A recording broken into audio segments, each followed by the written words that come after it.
Hi, today I'm going to explain a concept in intellectual property known as the trade secrets. I'm going to take the example of Suntory's Transparent Milk Tea. This here is Suntory's recent product. It was launched in September 2017, 2 months ago in Japan.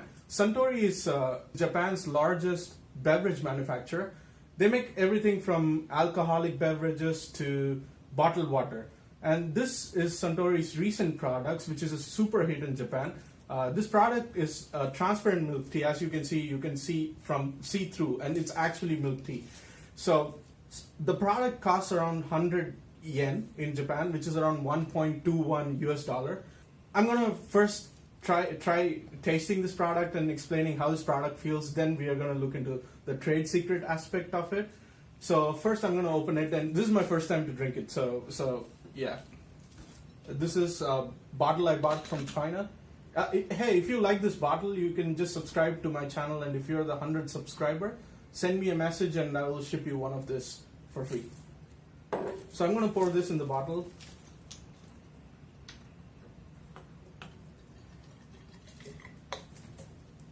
You can see here it's pretty transparent. You can see through actually the product, right? I'm going to taste it now. I'm going to tell you how it tastes. It actually smells like milk.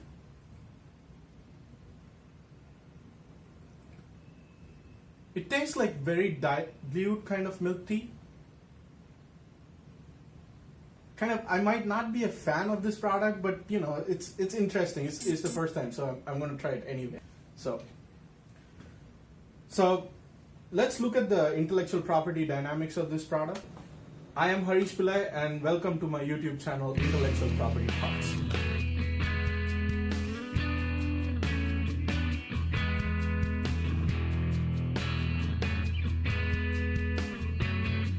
Welcome back. In my channel today we are discussing the concept of trade secrets in the context of Suntory's Transparent Milk Tea.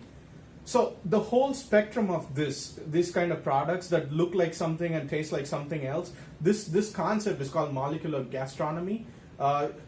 Some popular examples of this concept are like transparent ravioli, cocktail ice beer, and so on. It's a very popular concept in the West, and people are crazy about it.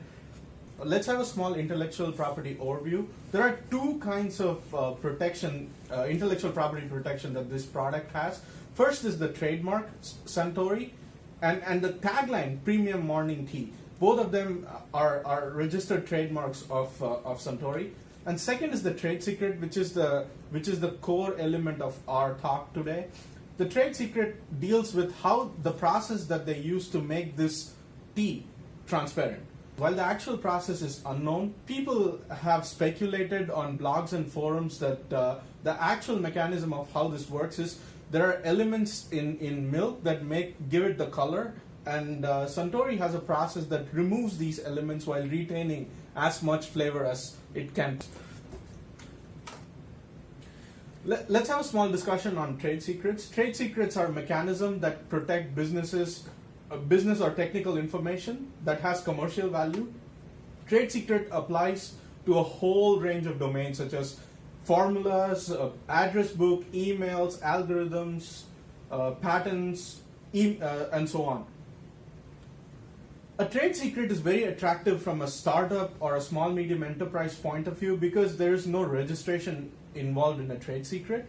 So you don't have to go to the court or go to a lawyer and file papers for a trade secret. And a trade secret is valid for an unlimited period of time. Unless or until people figure out how you do it and replicate this process, you're protected for unlimited point of time.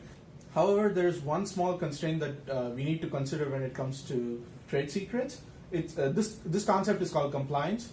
Compliance states that if you position your product with a trade secret, you have to take the responsibility to protect the secret.